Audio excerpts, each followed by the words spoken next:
Hola, ¿qué tal? Bienvenidos. En el año 2019, más de 70,000 personas solicitaron refugio en México. La mayoría argumentó ser víctima de violencia física, psicológica y de género, y también por persecución política. Hoy les vamos a contar la historia de dos cubanos, dos de estas 70,000 personas que solicitaron refugio en nuestro país y quién los representó legalmente para hacer valer sus derechos. Soy Verónica González, a nombre de Manuel Saldaña, titular de este espacio, les doy la bienvenida. Comenzamos.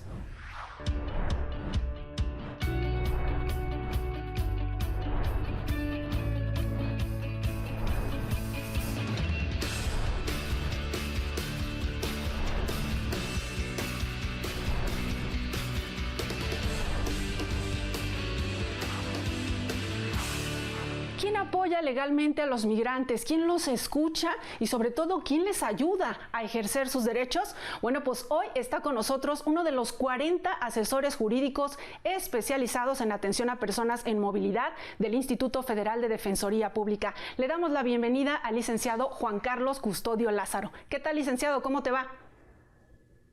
Hola, Verónica, ¿qué tal? Te mando un fuerte saludo a ti y a tu público y agradecerte la oportunidad que nos das para dar a conocer este caso de Odalis y Alexis. Bien, pues cuéntanos precisamente de Odalis y Alexis. Sabemos que no son sus nombres reales, pero los vamos a utilizar, así los vamos a llamar, para proteger sus datos personales. Cuéntanos cómo vivían ellos, cómo era la vida de ellos y de dónde son. Sí, mira, te platico, Verónica, que Odalis y Alexis son de nacionalidad cubana.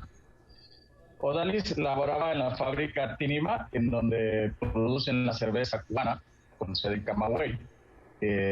Ahí en esa fábrica, que es donde ella trabajaba constantemente, pues era acosada por su supervisor, y al no acceder a Odalis pues a sus insinuaciones le empezaron a investigar, y al darse cuenta que ella no militaba en el Partido Comunista de Cuba, pues como es sabido, las empresas son propiedad del Estado, fue sancionada y separada de la fábrica, acusándole injustamente de divulgar información clasificada precisamente de la fábrica de cerveza a las agencias de inteligencia norteamericana, motivo por el cual fue despedida, perseguida, se fue a vivir con su pareja, que es Alexis, quien vivía en ese entonces en Ciego de Ávila.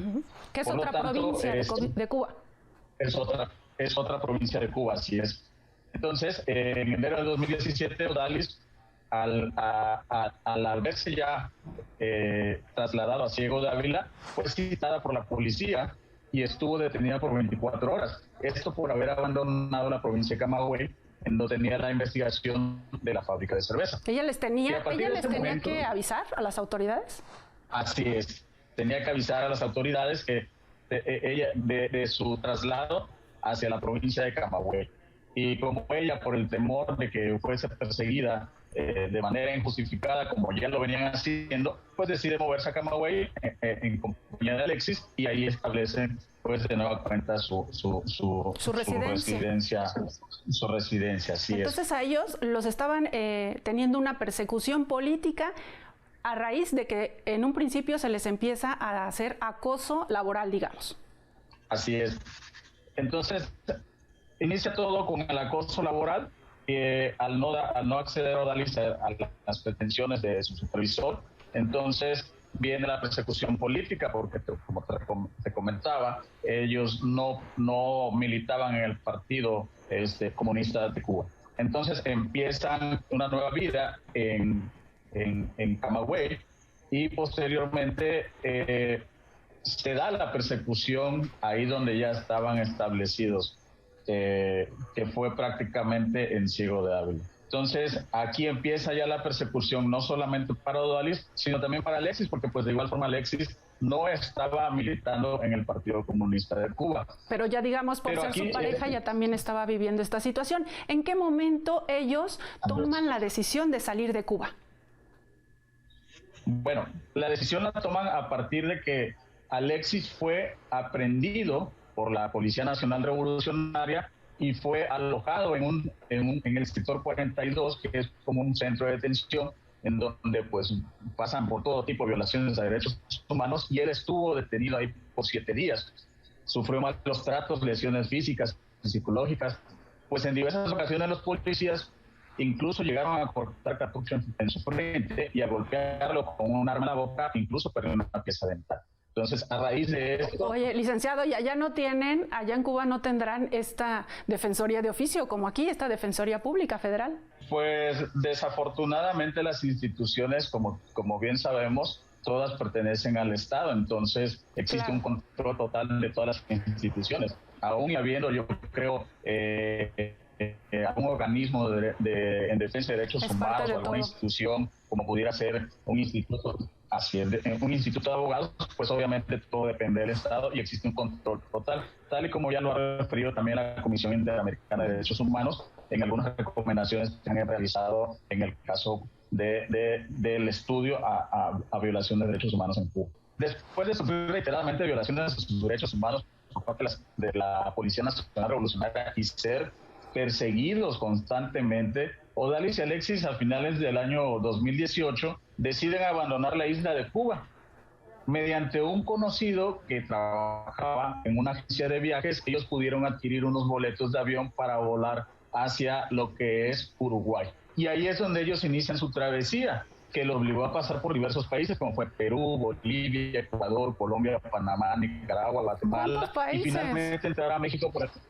Sí, fueron varios países y finalmente logran ingresar a México por el estado de Chiapas en mayo del 2019, ¿sí? Entonces, esa es la forma en como ellos... ¿Era su objetivo llegar a México? ¿Era su objetivo? Sí, ellos tenían pensado llegar a México precisamente para para solicitar el refugio aquí. Pues bien sabido es que hemos avanzado en la materia de derechos humanos por lo que hace a los solicitantes de refugio. O sea, tenemos una ley que respalda pues esta solicitud. Sí, esta ley que les da la garantía y que hace que las personas quieran venir a nuestro país. Y te preguntaba esto porque, bueno, no todos los migrantes vienen a quedarse, ¿verdad? Sabemos que muchos van de paso. Vamos a hacer una breve pausa, licenciado, y regresamos para que nos sigas contando esta historia de Odalis y Alexis. Vamos a la pausa, no se vaya, regresamos. En menos de un año, más de 36,000 personas solicitaron refugio al gobierno mexicano. En ese mismo periodo, de enero a noviembre de 2020, 80,926 migrantes fueron detenidos en su tránsito por nuestro país.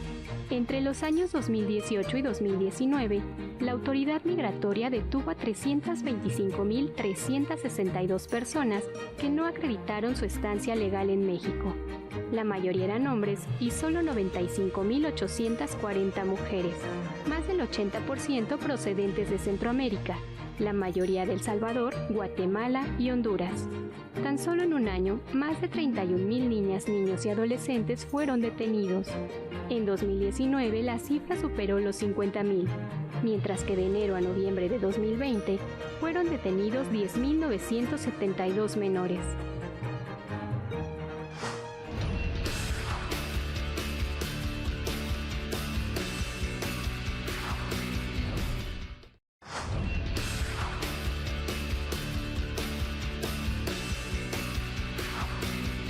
Estamos de regreso conversando sobre el derecho que tienen los migrantes de solicitar refugio en nuestro país. Coméntanos entonces, abogado, estas dos personas, estos dos cubanos, llegan finalmente a nuestro país. ¿Qué trato reciben de las autoridades migratorias? Sí, mira, te platico, Verónica, que ellos vienen a nuestro país precisamente para hacer una solicitud de refugio ante la Comisión Mexicana de Refugiados. Sin embargo, ellos tenían la intención de llegar a Ciudad de México porque tenían la percepción de que al ser la capital del país, ellos pudieran, su trámite hubiese sido un poco más ágil, ¿no? Sin embargo, en su tránsito por México y al tener una condición migratoria irregular, pues no contaban con visa ni con forma migratoria múltiple, fueron detenidos por personal del Instituto Nacional de Migración en el estado de Veracruz. Y como consecuencia de esa detención y al no contar con una estancia regular aquí en México, fueron alojados en la estación migratoria de Acayucan, en donde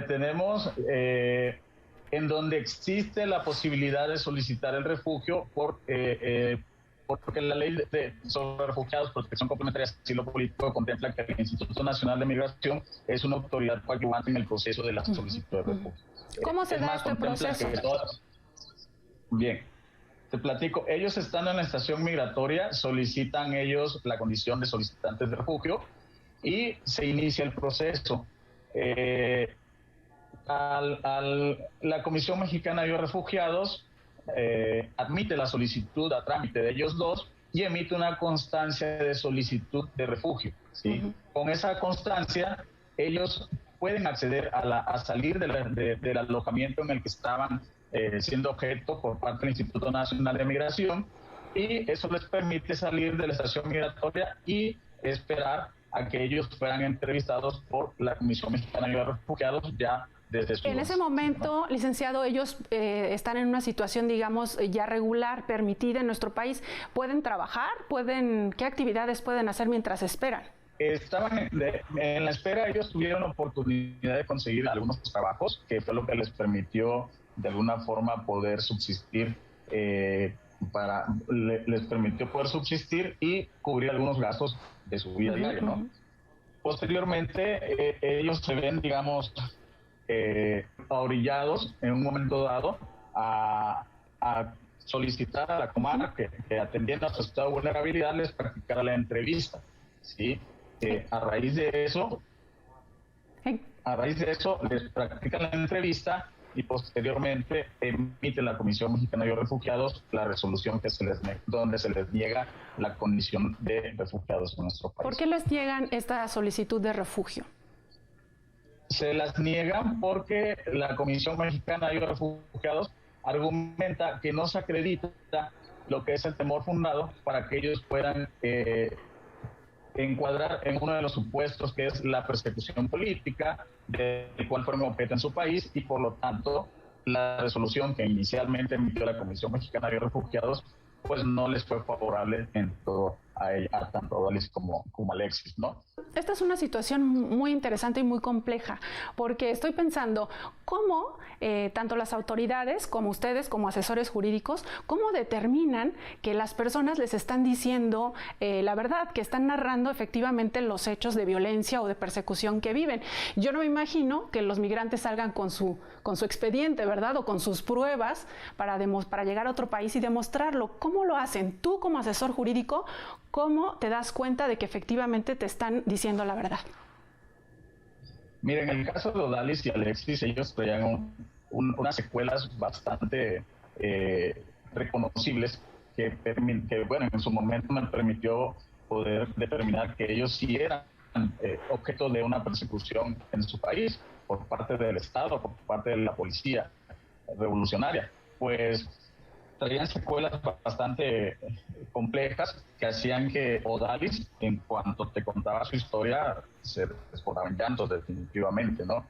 Y sobre todo porque ellos sí tenían la intención de seguir su proceso legal. Desde el momento en que les notifican la resolución negativa, ellos estaban decididos a esperar el tiempo necesario para que se promoviera en contra de esa resolución el juicio de nulidad ante la Sala Regional del Golfo del Tribunal Fiscal de Justicia Administrativa y esperar hasta el final, porque yo sí les explico, o sea, bueno, todos les explicamos que su proceso iba a ser un poco tardado, ¿no? Además de esto que te cuentan, ¿ellos traían algunas pruebas? No, ellos no traían pruebas, pero sí traían, digamos, algunas secuelas. Por ejemplo, como te comentaba en el caso de Alexis, incluso cuando fue golpeado, perdió piezas dentales, ¿no? Porque pues, fue violentado con armas en su persona, ¿no? ¿Qué haces cuando, después de escucharlos, tú que realizas esta entrevista y ante la negativa de la Comar, qué estrategia legal sigues? Bueno, previo al estudio de la resolución, lo que hice fue determiné promover lo que es el juicio de nulidad, ¿sí?, ante la Sala Regional del Golfo del Tribunal Federal de Justicia Administrativa, la cual tiene su sede aquí en Jalapa, Veracruz. Y en ese entonces promoví en el plazo de los 30 días este juicio, y uno de los argumentos orales era la parte que la resolución no contempló, que más bien la Comar, a través del analista mediante el cual se hizo la entrevista, que realizó la entrevista, solamente entrevistó a Odalis, no hacía Lo dejó Alexis. en estado de indefensión. Vamos a hacer una pausa, licenciado, y de regreso nos explicas un poco cómo es que se queda en estado de indefensión Alexis y qué fue lo que hiciste tú para defender sus derechos. Claro que sí. Vamos a la pausa. Antes vamos a ver qué opinan los universitarios sobre cómo deberíamos de tratar a los migrantes. Veamos.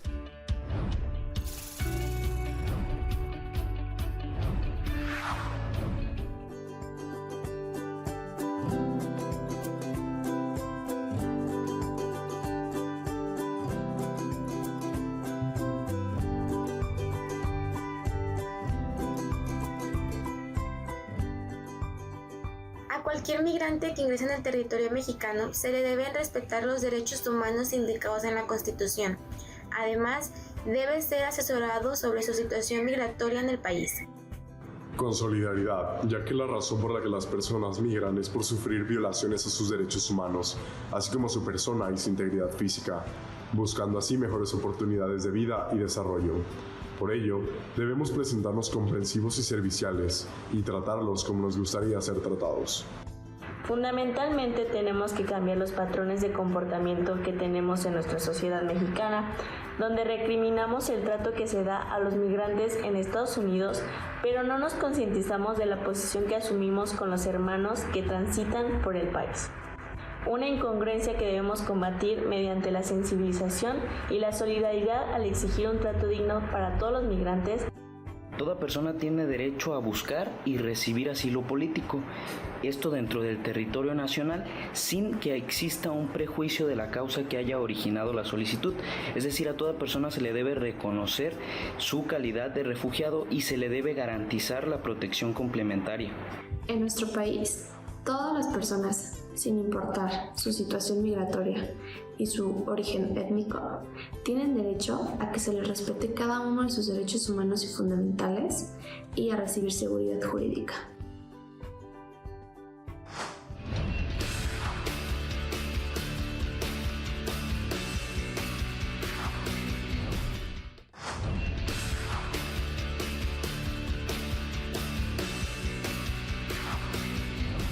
Ya estamos en la parte final del programa hablando sobre esta estrategia legal, este juicio de nulidad que haces tú, licenciado Juan Carlos, para defender los derechos de Odalis y Alexis. ¿Qué pasó entonces en la Comar? Mira, después de haber presentado la solicitud de refugio, el 21 de octubre de 2019, un analista de la Comisión Mexicana de Ayuda a Refugiados practica entrevista a Odalis, omitiendo practicar la entrevista a Alexis, dejándolo en estado de indefensión en el proceso de solicitud de refugio. Con tal determinación contraviene lo establecido en el artículo 23 de la Ley sobre Refugiados, Protección Complementaria de Asilo Político y 31 de su reglamento, que establecen que tomando en consideración el contexto social y cultural de donde provenga el solicitante de refugio, debe realizar de manera personal las entrevistas que resulten necesarias a fin de allegarse pues de elementos para el análisis de su solicitud. Además de que deberá procurar pues garantizar que todas las personas que están inmersas en un proceso de solicitud pues tengan la oportunidad de ser entrevistados de manera individual y así poder determinar y emitir una resolución apegada de derecho y tomando como antecedentes pues todo el contexto que ambas personas traen para que ellos puedan ser contemplados en la resolución y no se deje o más bien no se indefensos, así es, no se deje indefensos a ninguna de las partes dentro del proceso de solicitud. Este fue entonces parte de los argumentos que tú presentas en este juicio de nulidad. ¿Qué responde la autoridad administrativa a esto? ¿Cómo termina el asunto? Ellos llegan al IFDP, a las oficinas de nosotros con esta resolución negativa. Como sabrás, el instituto cuenta con página de internet, tiene presencia también en Facebook, en redes sociales, como son Instagram y Twitter. Entonces eso le permitió a Odalis y Alexis acceder a tener una cita con un servidor y poder brindarles la asistencia legal que ellos requerían. Entonces comparecen conmigo y en diciembre de 2019, previo al análisis y estudio de esta resolución que estaba completamente fuera de todo contexto, porque pues al omitir la entrevista de Alexis, ni siquiera nos escucharon. Ni siquiera lo escucharon. Yo determino promover el juicio contencioso administrativo ante la Sala Regional del Golfo del Tribunal de Justicia Administrativa con sede en Jalapa, Veracruz, y solicitó que se declare la nulidad en razón de la no entrevista a Alexis, ¿no? Y como consecuencia de eso, se emite una resolución por parte de los magistrados integrantes de la sala, en donde precisamente tuvieron por acreditado mi argumento oral, que fue este agravio por la falta de entrevista a Alexis, y declaran la nulidad de la resolución que se compartía.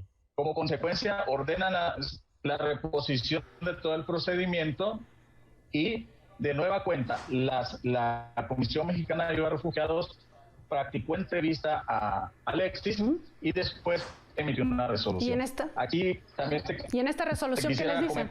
Dime.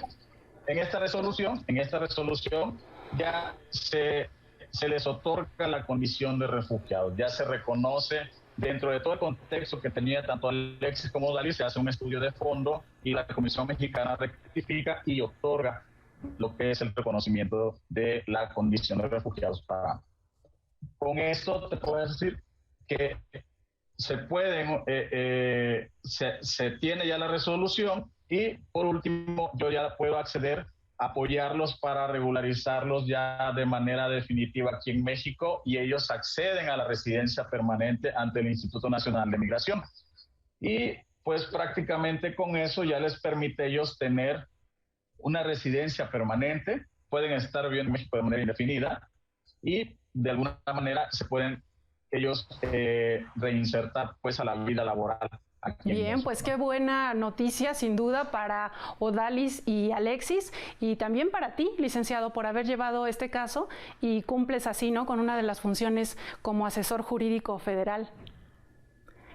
Claro que sí, por eso es que es el llamado pues a las personas extranjeras a que se acerquen con nosotros al Instituto Federal de Defensoría Pública, en donde encontrarán, como bien lo dijiste al inicio del programa, la atención de 40 asesores especializados en movilidad, en personas que están son solicitantes de refugio, personas migrantes que están de manera irregular, en donde van a recibir un trato profesional, pero sobre todo un trato humano con sentido ajustado, pues este trato hacia las personas que tienen una condición vulnerable. Juan Carlos, se nos acaba el tiempo. Sé que estás en la delegación de Veracruz, pero ¿tú de dónde eres? A propósito del tema de movilidad, ¿de dónde eres? ¿Y cuál es tu lugar favorito como esparcimiento? ¿Algún centro cultural? Bueno, yo soy de Tabasco, pero tengo mis raíces en Chiapas y pues como tú sabrás, Chiapas es uno de los estados también del país con que tiene muchas bellezas naturales y yo les recomiendo, por ejemplo, Palenque, Chiapas o San Cristóbal o Tuxtla Gutiérrez, que tienen sin duda muchos lugares. Un estado con mucha riqueza cultural. Licenciado Juan Carlos Custodio, muchísimas gracias por haber participado en el programa de hoy y ahora te invito, como dice mi compañero Emanuel Saldaña, a quedarte con una probadita de la riqueza cultural de nuestro país. Soy Verónica González, hasta la próxima. Les saludo desde la Casa Pedregal para invitarles a ampliar sus territorios de placer. Esta es la primera casa construida por el arquitecto Luis Barragán, uno de los más premiados en todo el mundo. Vamos a conocerla. Sobre terrenos con gran abundancia de lava volcánica, en 1945 el arquitecto jalisciense desarrolló el proyecto de planificación y urbanismo de lo que hoy conocemos como Pedregal de San Ángel, al sur de la Ciudad de México. Esta es una de las casas más icónicas de la zona, en la que plasma sus ideas estéticas en la arquitectura vinculada al paisaje. La sutileza de las líneas que Barragán emplea hacen un homenaje a la naturaleza tan particular que dio como resultado una obra emblemática de la arquitectura moderna en el mundo. Barragán es el único mexicano que ha obtenido el premio Pritzker, el galardón más importante en el ámbito de la arquitectura. Barragán logra consolidar una arquitectura más emocional en la que busca que los espacios no solo estén definidos por su funcionalidad, sino por cómo te van a envolver al habitar el espacio. El color, la luz y la naturaleza están en equilibrio, donde el paisaje y la arquitectura son uno solo. Visitar esta casa es inspirador, pues Barragán hizo posible que las personas encontremos en cada rincón un momento de belleza. El espacio en sí mismo está tan bien logrado que es mágico, y lejos de ser pretencioso, es un lugar tan atmosférico que te envuelve. Actualmente, esta casa forma parte del Centro Cultural Tetetlán y es posible visitarla haciendo cita. Hasta aquí nuestro recorrido por la Casa Pedregal del arquitecto Luis Barragán, un orgullo más de México.